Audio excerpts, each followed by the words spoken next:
बिस्मिल्लाहिर्रहमानिर्रहीम अस्सलाम वालेकुम स्टूडेंट्स बात करनी है। आज हमने इंट्रोडक्शन ऑफ बिजनेस MGT 211 के थीम नंबर 8 की। ये हमारा थीम है जी ग्लोबल मार्केट प्लेस के हवाले से, उसमें कंपटीशन के हवाले से। सबसे पहली चीज़ हमारे पास ग्लोबल ट्रेड आ जाता है।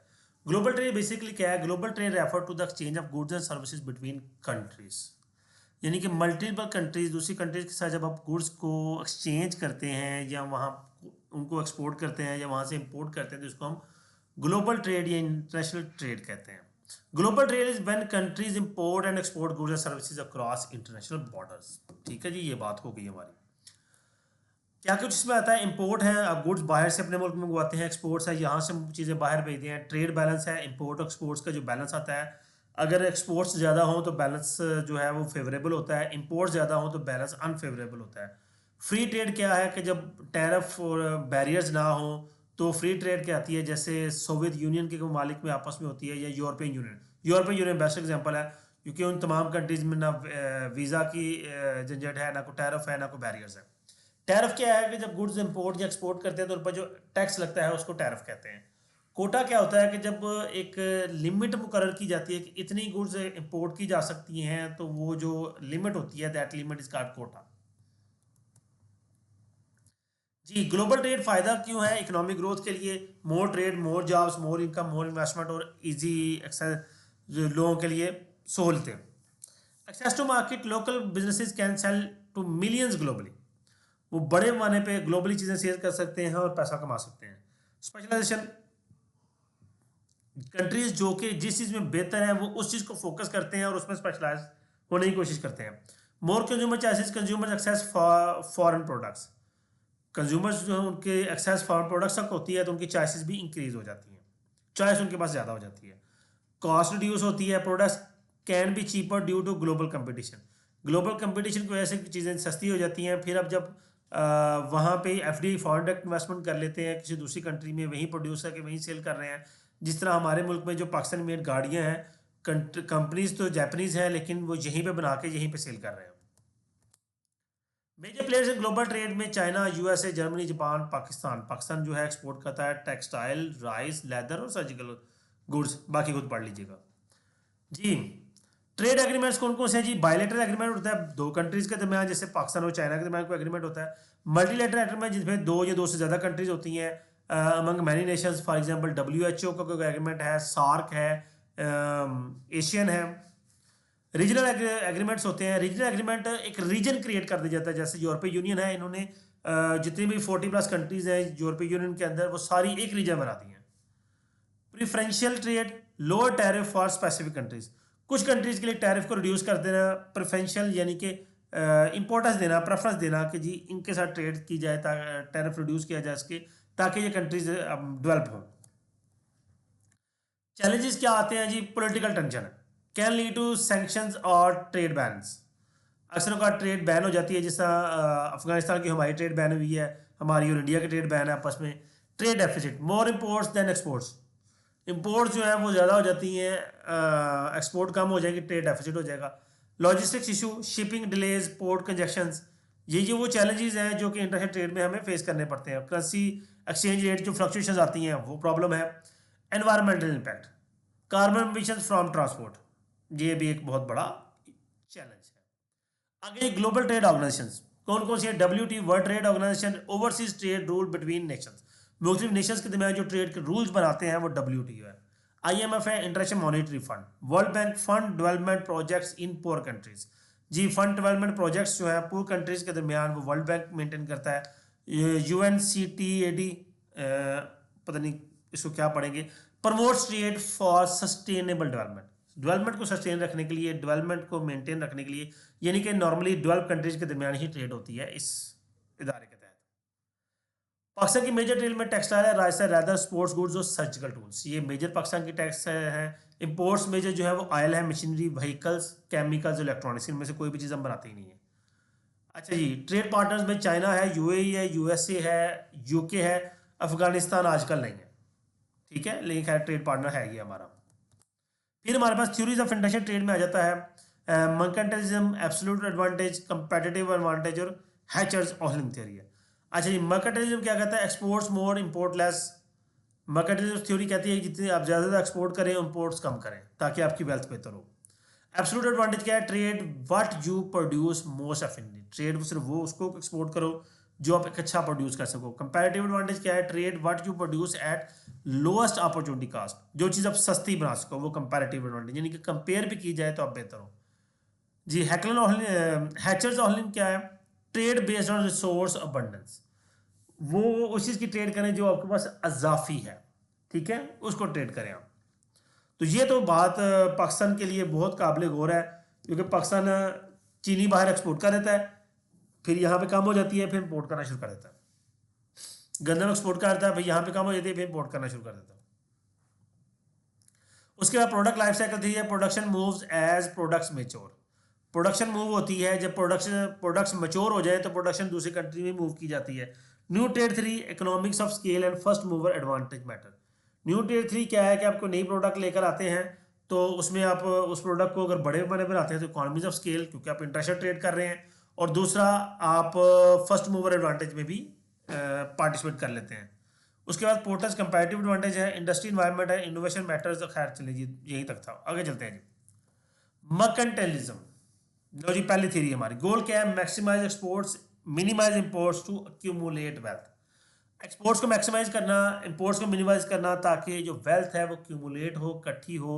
ये 16th to 18th सेंचुरी में ये थ्योरी बहुत ज़्यादा इंप्लीमेंटेड थी। ये बिलीव किया जाता है थ्योरी के तहत कि जितनी कंट्री के पास वेल्थ होगी वो इतनी स्ट्रांग होगी। High tariff on imports, export promotion, export को प्रमोट किया जाता है और टैरिफ इंपोर्ट्स पर हाई टैरिफ किया जाता है। Modern view outdated, ignores mutual benefit of trade. जी मॉडर्नली ये आउटडेट हो चुकी है और म्यूचुअल बेनिफिट को इग्नोर करती है। Absolute advantage theory, country should produce only what it can do more efficiently. ये जापान, इसमें आप देख सकते हैं जापान जो है वो जो चीज़ें बेहतर बनाता है वही बनाता है, वही एक्सपोर्ट करता है। If country A produce cloth cheaper than country B, it should specialise in cloth. ठीक है जी, ये इस तरह की एग्जांपल है।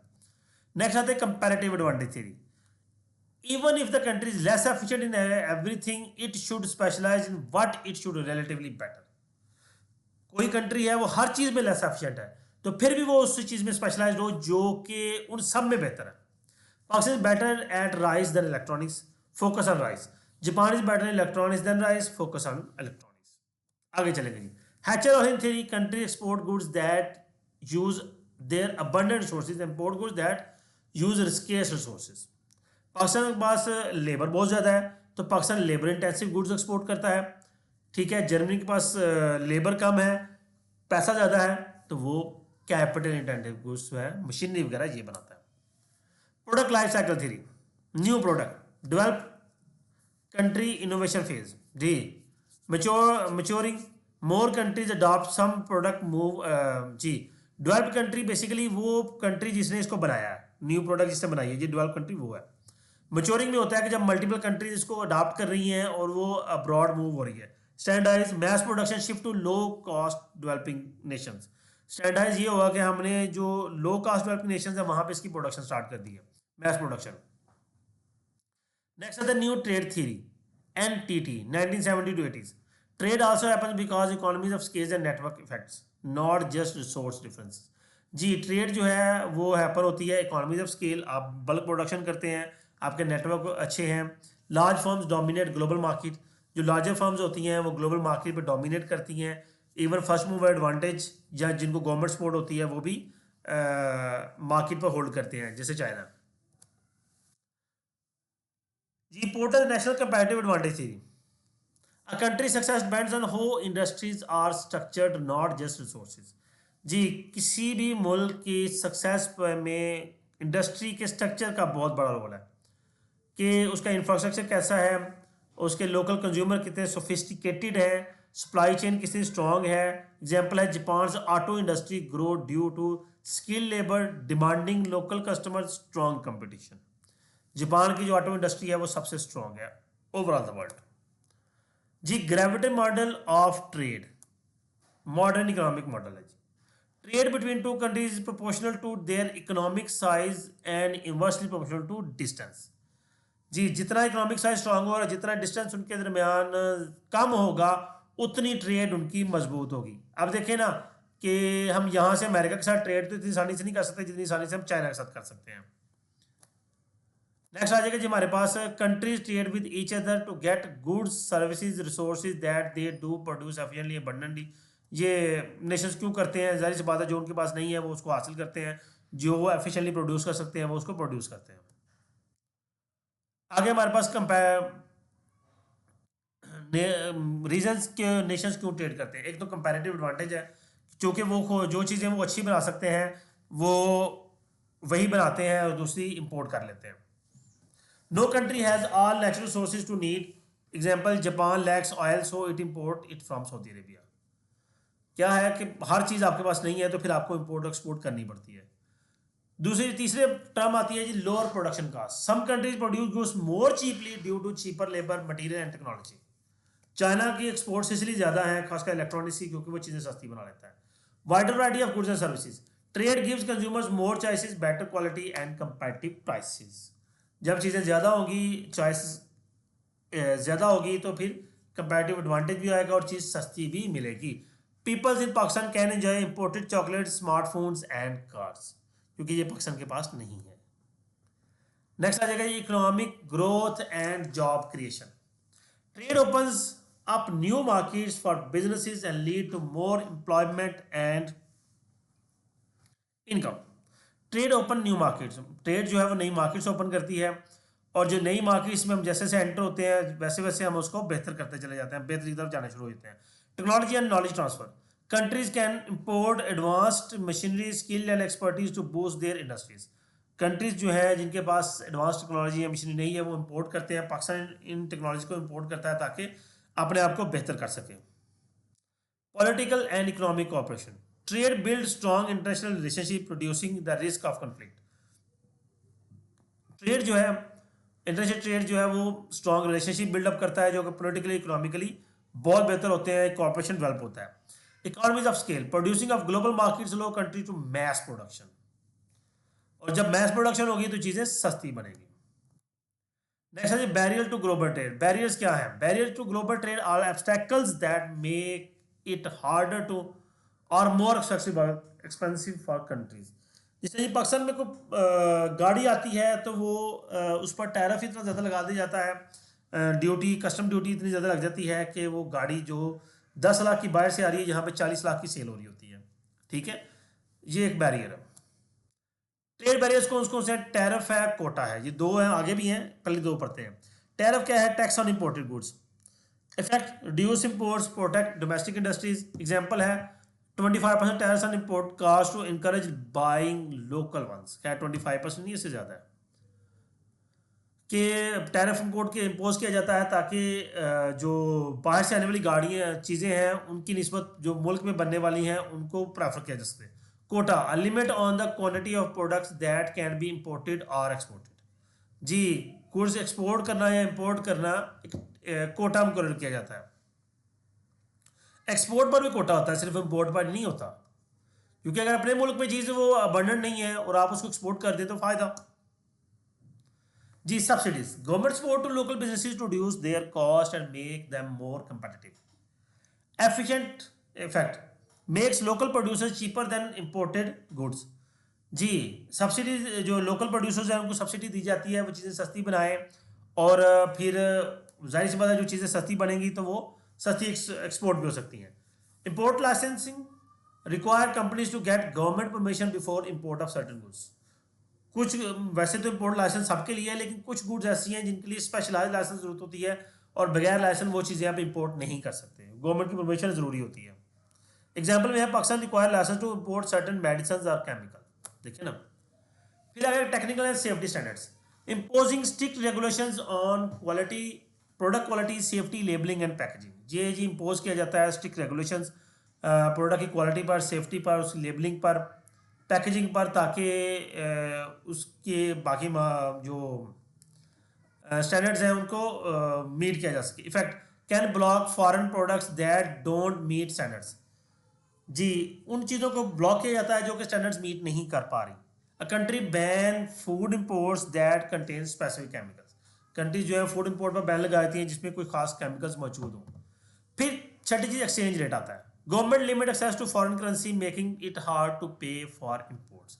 जिनके पास फॉरेन करेंसी नहीं है उनको इंपोर्ट्स के लिए फिर परेशान होना पड़ता है, और पाकिस्तान के साथ यही मामला है कि पाकिस्तान की इंपोर्ट्स ज़्यादा होती हैं, एक्सपोर्ट कम होती हैं, और फिर अल्टीमेटली क्या होता है कि पाकिस्तान को फॉरेन करेंसी के लिए या तो लोन लेना पड़ता है या फिर इमदाद लेनी पड़ती है। Some countries have official rates and black markets. कुछ कंट्रीज के ऑफिशियल रेट्स हैं, ब्लैक मार्केट भी होती है, फिर ये सारे मामला टेक्निकल होते चले जाते हैं जी। फिर आता है political legal barriers. Trade can be issued due to conflict sanction and unfriendly relations. जी जिस तरह जी पाकिस्तान का इंडिया के साथ, पाकिस्तान का आजकल उसके साथ अफगानिस्तान के साथ मामला डिस्टर्ब हैं, ईरान के साथ मुख्तलिफ कंट्रीज़ के मामला हैं, रशिया के साथ इशूज़ क्रिएट हुए हैं, तो ये सारी चीज़ें हमारे बैरियर्स का बायस बनती हैं। फिर एक cultural language differences, miscommunication, consumer preferences, unfamiliar customs can block trade. बातचीत प्रॉपर ना हो पाए, कोई कंज्यूमर प्रेफरेंसेस चेंज हो जाती हैं, तो उससे भी हमारी जो ट्रेड है वो रुक जाती है जी। ये कुछ एग्जांपल है पाकिस्तान में टैरिफ के, visa issue, trade bans, technical standards and so on. आगे चलेंगे जी। Ways to foster global trade. Global trade को बूस्टअप करने के क्या तरीकाकार हैं? इसमें सबसे पहले हमारे पास आता है reduce trade barriers, lower tariff quota and sections, make trade faster, cheaper and easier. ठीक है जी। फ्री ट्रेड एग्रीमेंट्स जो हैं, उसके बाद पाकिस्तान चाइना का जो फ्री ट्रेड एग्रीमेंट है, इसने जो कोटास हैं, टैरिफ है, इनको रिड्यूस किया हुआ है। Sign trade agreements, countries create bilateral and multilateral deals with boost trade. मुख्तलिफ मालिक जो हैं, जिस तरह एग्जाम्पल है WTO है, साफ्टा है, नेफ्टा है, यूरोपीय यूनियन है, ये इन्होंने एग्रीमेंट साइन किए हुए हैं ताकि ट्रेड को बूस्टअप किया जाए। Improve infrastructure, build better roads, ports, airports, digital system to handle trade. CPEC इसकी बेस्ट वन एग्जाम्पल है। Promote digital trade, support e commerce platform, digital payments and online global business tools.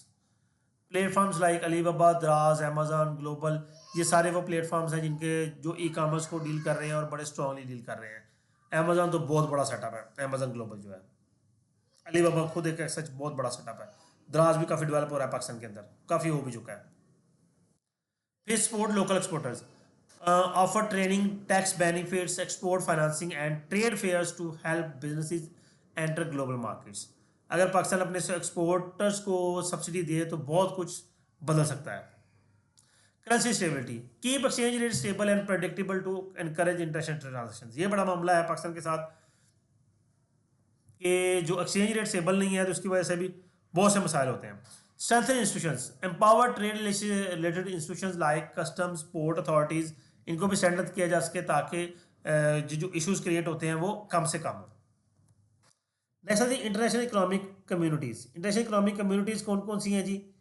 ये होती सबसे पहले क्या है? Communities are group of countries that join together to promote economic cooperation, remove trade barriers, boost development. हम बार बार इनके नाम पढ़ के आ रहे हैं, आप उनको डिस्कस करेंगे।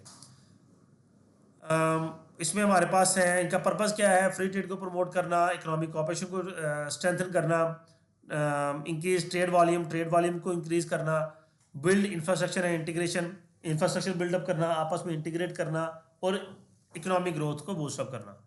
कौन कौन से हैं जी? यूरोपीय यूनियन है, यूरोप ने ये बनाया और इसमें 27 मेंबर, इससे ज़्यादा मेंबर्स हैं। उसके बाद एशियन है, कुछ एशियन नेशन आपस में, south east Asia, trade cooperation, culture and political stability.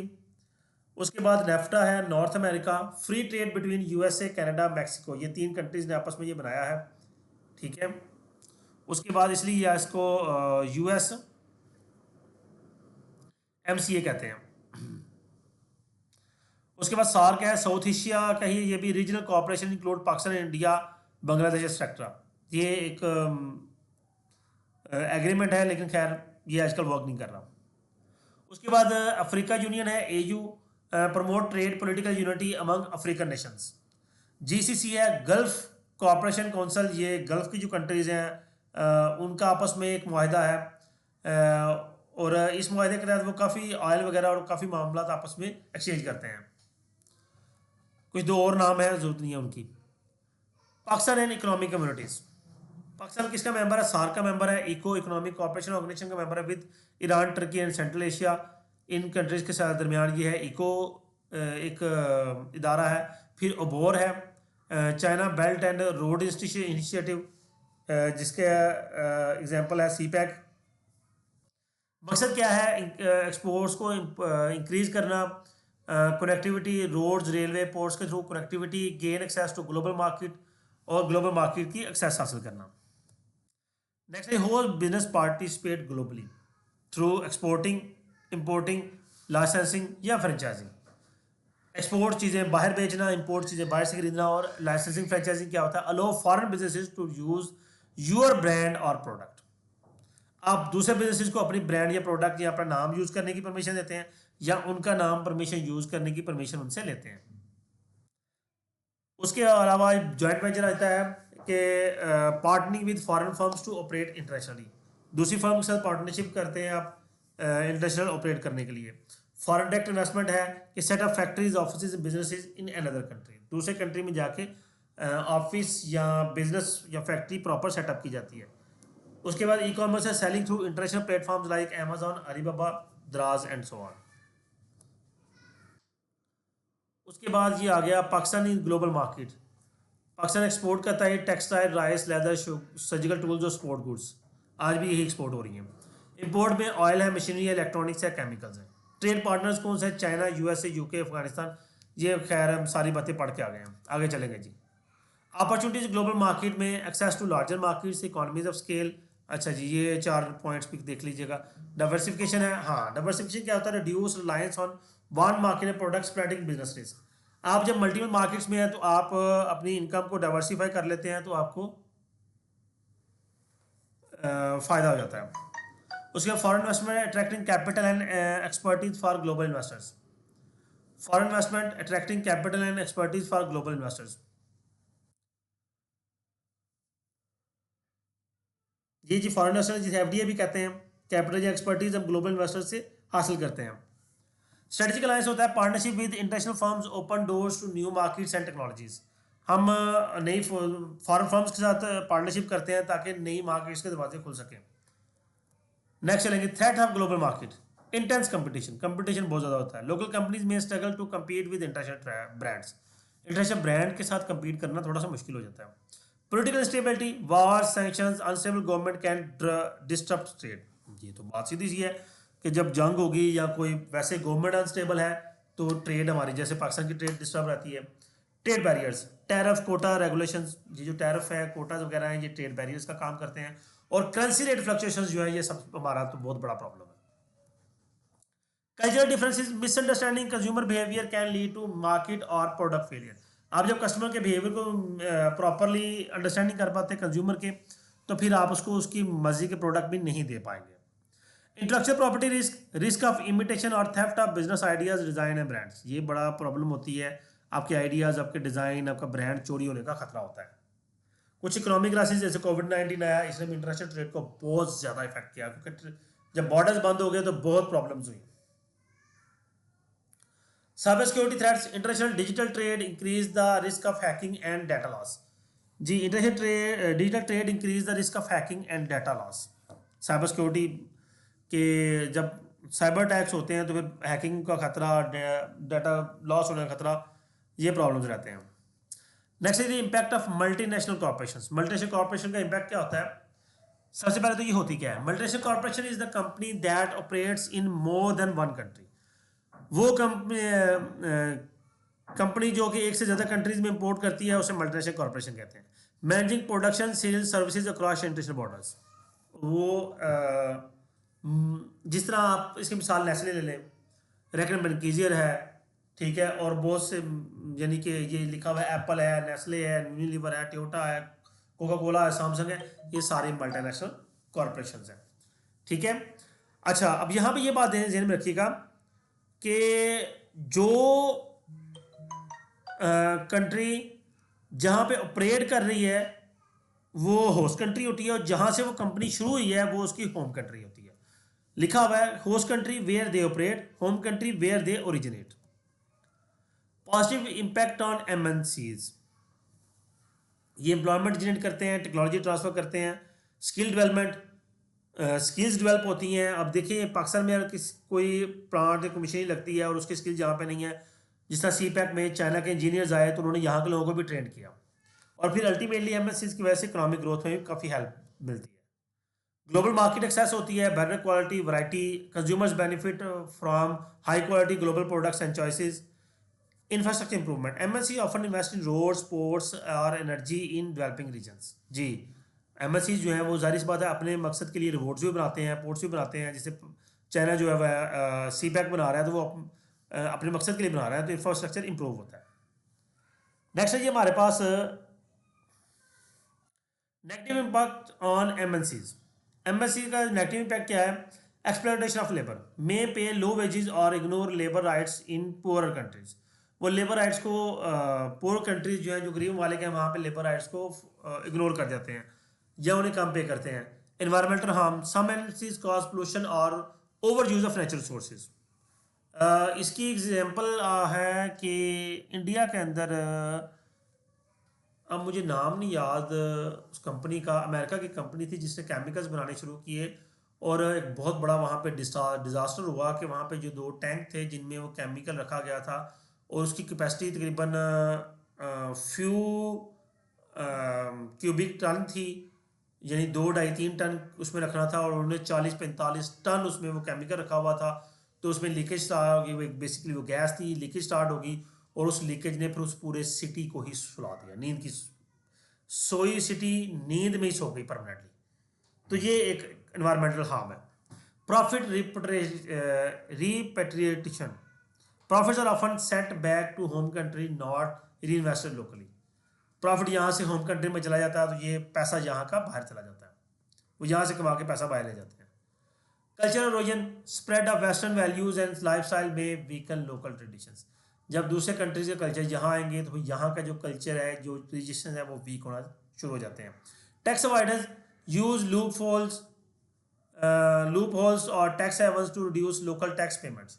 जी, बाहर से यहाँ पे एमएनसी आती है, तो वो एफडीए आती है, तो वो यहाँ से टैक्स कंसेशन मांगते हैं, जिससे नुकसान ही होता है।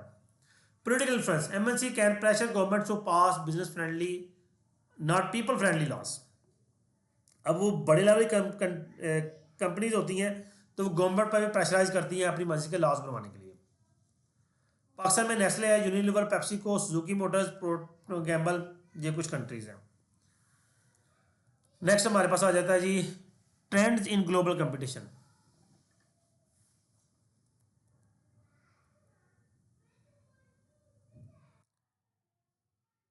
जी बस ठीक है स्टूडेंट्स, ये लेक्चर हमारा इतना ही है। ये ट्रेंड्स कुछ खास नहीं है, हमें ज़रूरत नहीं है, और मुझे नहीं लगता कि इसमें कुछ आएगा आपको। उम्मीद करता हूँ स्टूडेंट्स ये लेक्चर आपके लिए अंडरस्टैंडिंग का। वीडियो को लाइक कीजिएगा, कमेंट कीजिएगा, अपना ख्याल रखिएगा। अल्लाह हाफिज़।